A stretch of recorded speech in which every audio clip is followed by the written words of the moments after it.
What's up YouTube, it's your boy Lopes and welcome back to another video. Today we are reviewing a 2022 Honda Civic Si and it's one of my good buddies, Justin's. I'm super excited. You drove 18 hours away to come, not solely for me, but it just worked out nicely. But I am super excited. This is the first time I've actually sat in a 22 Si or any 22 Honda Civic. This is definitely a change, especially for my 10th gen. If some of you guys know, I had a 10th gen Civic Si before this, then I went to the 22 BRZ.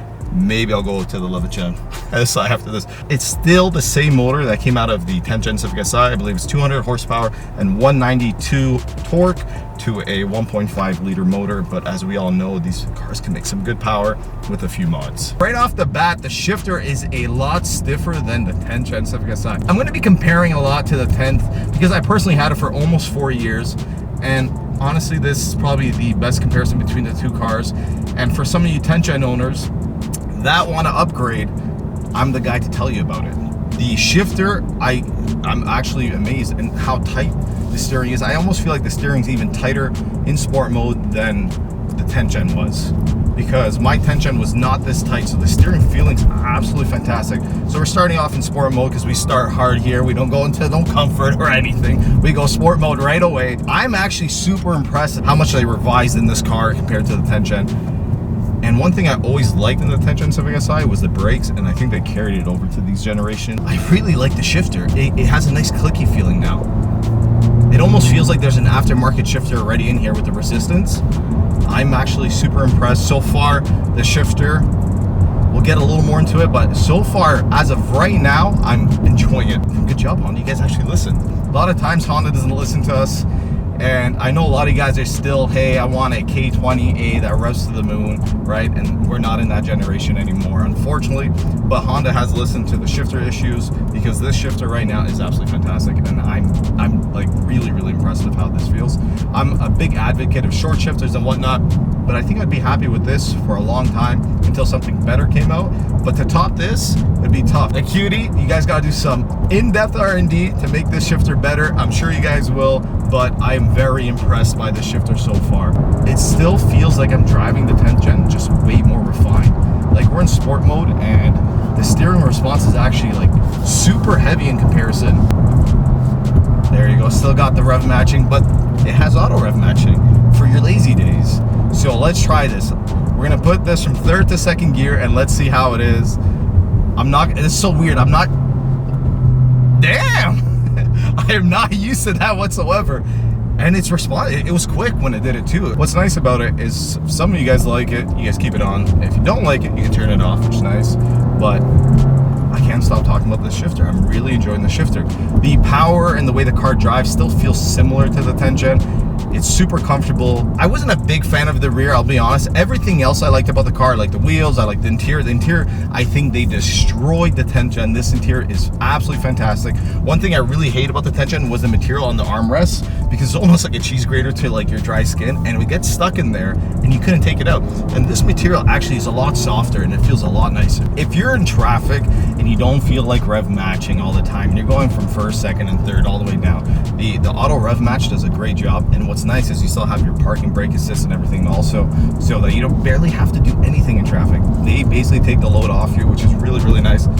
But I'm waiting for some empty roads here in Mexico, and then we'll do a few pulls and we'll see how the power basically is. The car is completely stock, but he does already have a PRL downpipe put in, and I think in maybe a little time after this we'll maybe do a second review once he has more things done to the car.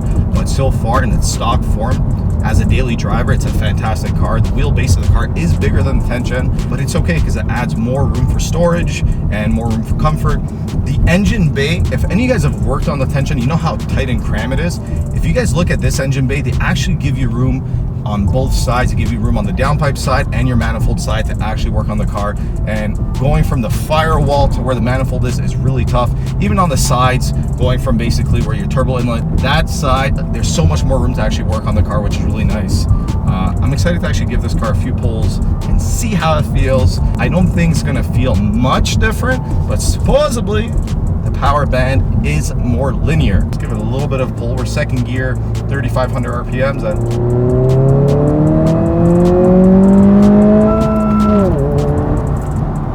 not bad. it feels similar, but it feels like it keeps pulling. The third gear is probably the better gear in this car. But like, is there fake engine noise in this car too? Or is that the actual motor making that? No, they got fake engine noise. All new cars have fake engine noise. I was gonna say, that does not sound like a tension, but I know it's a bigger car, but I think this would be a nice track car. Like the steering and everything, like it's handling like really nice. One thing I didn't like with my Tengen is when I lowered it, I had a bit of body roll, but I only did spring. So I'm assuming if you did like coils and everything, you'd eliminate that. But that was one thing I wasn't a fan of. But aside from this, like the car, I think this is a perfect daily driver car. Once you start modding, getting some more power behind it, I think you're really, really going to enjoy it. Even the way it's stock form, it's still really, really nice. There are a little bit of bouncy roads. Let's see how the stock suspension on sport mode can handle it with a bit of a pull.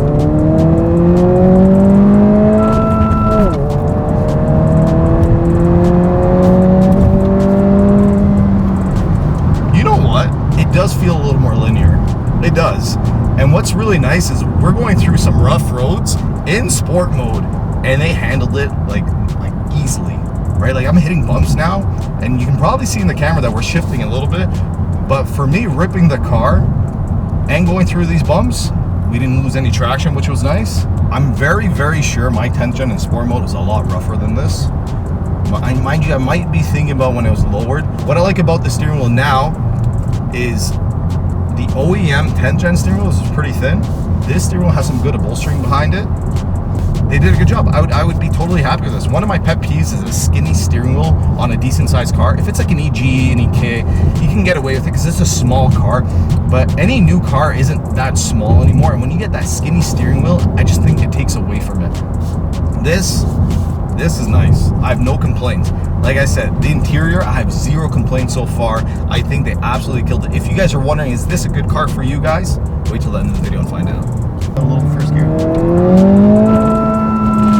I don't want to bang too many gears yet, like pretty new, but even first gear, like it holds traction the entire time, which is really nice. They've done a good job, like, and we have full traction control on. I'm very sure you can take it all off, but the tires are gripping. I'm not getting any traction lights, which is nice. But what is kind of nice is this new gauge where it shows you when to shift, the shift light. I think that's a nice little touch. It's almost bringing something old and new together, because shift lights are from like old Hondas and older cars. You have that big tack tells you when to shift, and this is a modern way of doing it, and I think they did a good job of it, because it's like super sleek at the top of the gauge here. It kind of integrates nicely. Like you're driving, you see your tack, you see how fast you're going, and then you can see your shift lights, and you have the beep and it tells you when to shift. So you guys shouldn't be misshifting in this car. The 11th gen is winning me over, and I came into this skeptical, thinking it was all hype. I really did. And I even told Justin, I don't know, I'm not liking the rear, but the rear's starting to grow on me. But this isn't bad whatsoever. Let's see if we can give it one more good pull, and I don't know, I'm assuming gas mileage is fantastic. Looks like we're a quarter tank down and we still have 533 kilometers to go. Amazing. That's what's really nice about these 1.5s. One thing I'm curious about is how this clutch will handle with power. The OEM clutch so far is handling the OEM power pretty nicely.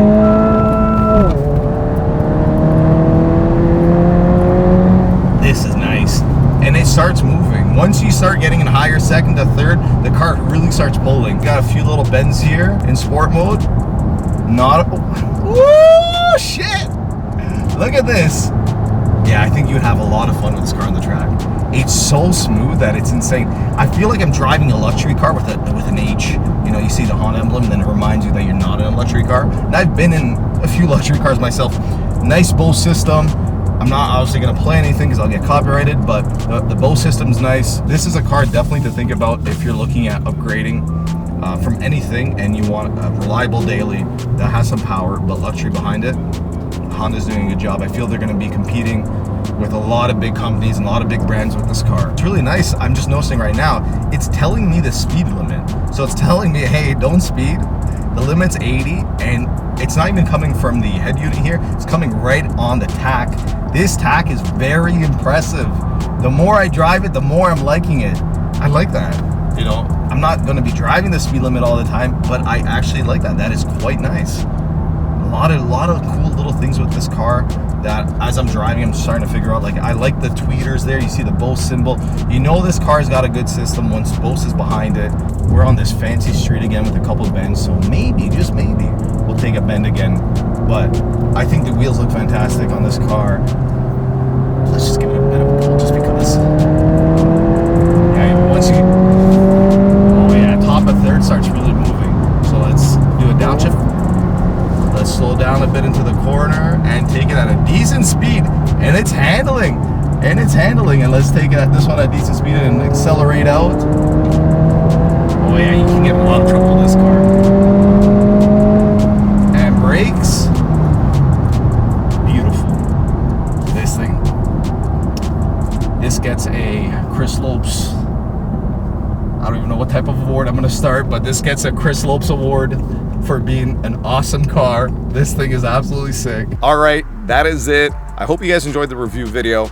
We did some in-car driving. You saw some of the features of the car. I want to give a big thank you to Justin for letting me drive it. I thoroughly enjoyed this car. I highly recommend it to all you guys, especially if you're thinking of upgrading from 10th to the 11th. I think it's a good upgrade. Car looks great. It performs well. And I can see this car lasting for a very, very long time. Thank you so much for watching. Peace out. Like, comment, subscribe. Do it once, do it right, and later.